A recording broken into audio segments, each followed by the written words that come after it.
question also. So, and it builds on this. So, it makes me wonder. For one thing, just also, I don't, necessarily everything about Israeli anarchists, but I do know there's also a group that's very strong in solidarity with Palestine, with Anarchists Against the Wall. So, I don't know if it's fair to characterize them all in that way.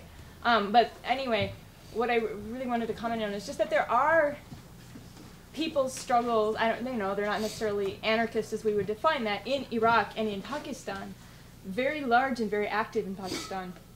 And I know that there's like trade union federations in Iraq that have connections with labor unions here. I mean, there are, I think, openings and possibilities for partnerships or collaboration of some sort with people's movements. They exist. It's not that they don't exist.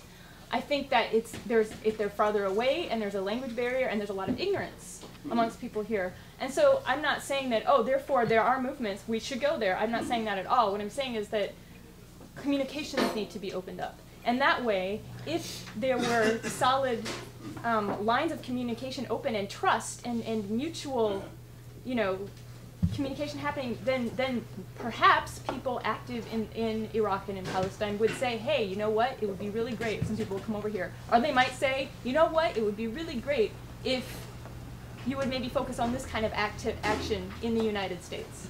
Because sometimes that's the most helpful thing you can do is like, you're at a different point on a structure, so there's like something that's very useful to be done from there. So you're accompanying, in a sense, you're not physically next to each other, but you're still kind of like mutually following one another's actions and trying to do something that complements one another.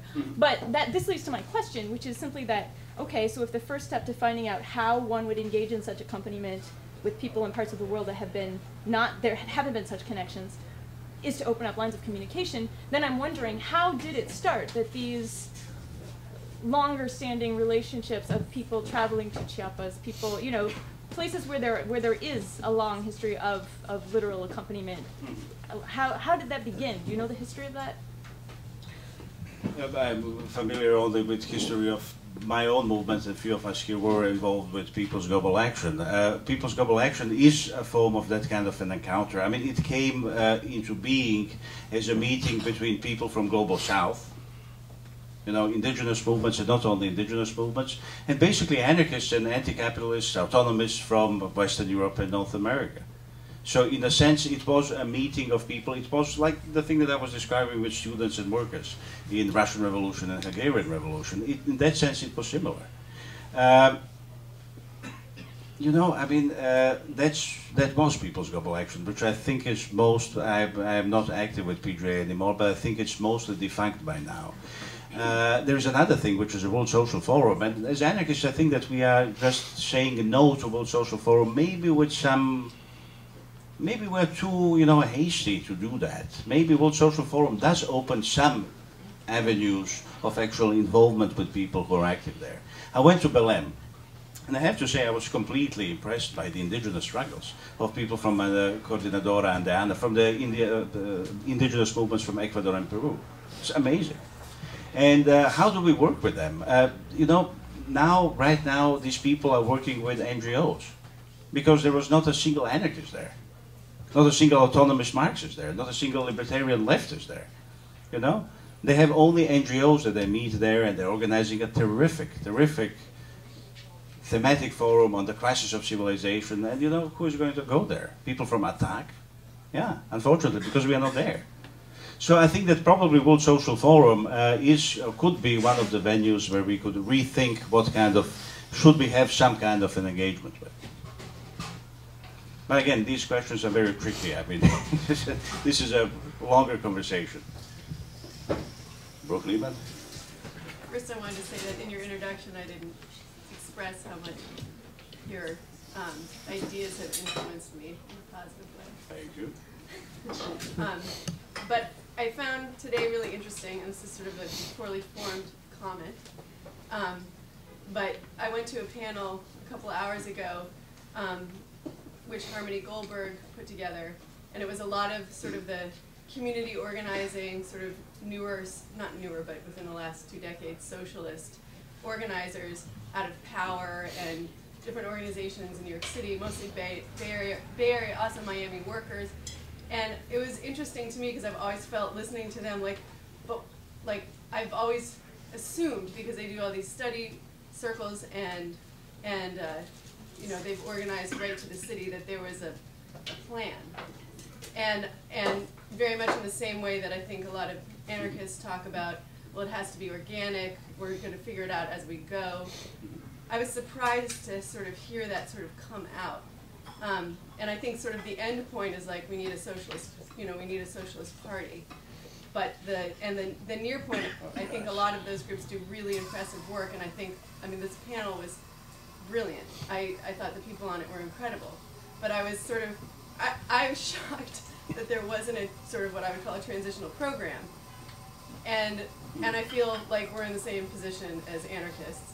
I don't have the same cynicism as you do. I feel like, from what I regard, first I think in New York City, I feel like there's more than I feel like the anarchist movement, though it's not moving in the traditional, in the forceful sense that I think most of us would like us to see. I think it's far more than a scene.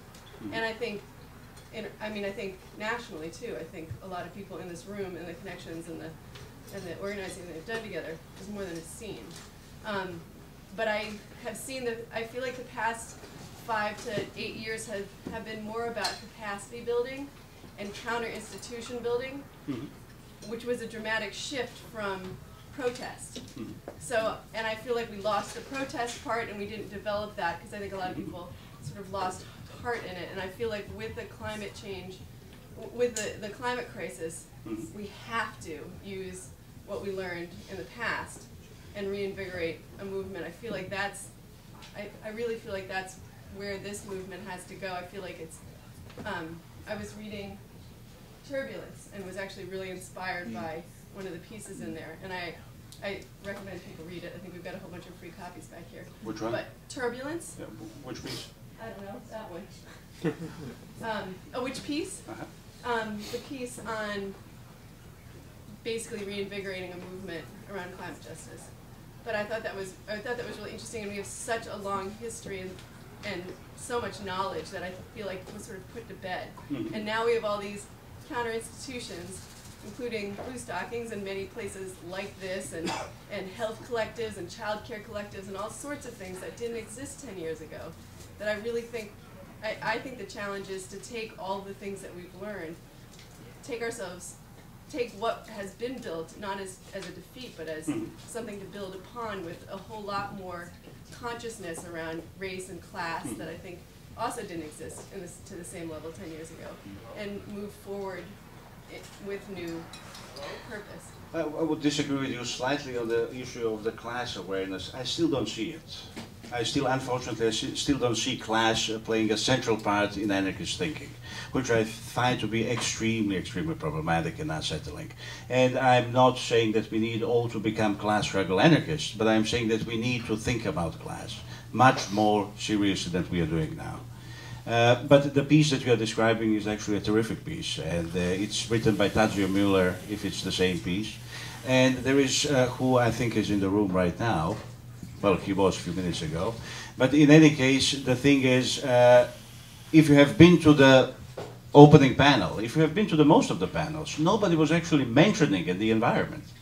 Academic leftists were not talking, at least not too much, except for Walden Bello, I think, at the opening plenary. He was the only one actually to mention even ecology. And that's, I mean, that's kind of a big thing. So I do think that we should organize around this much more forcefully than we have been doing. Yes, definitely. Yeah, and I think that in that sense we can be extremely useful by defining this issue. And people in Europe, anti-capitalists in Europe, are actually doing it. Climate camps are really good experiments, and I'm sure that all of you know about this, the same thing that I do. These are really, really great groups, great experiments, and this is something very important. But again, thinking about class, making the class central experience of struggle once again, I think should be our priority in organizing in the United States.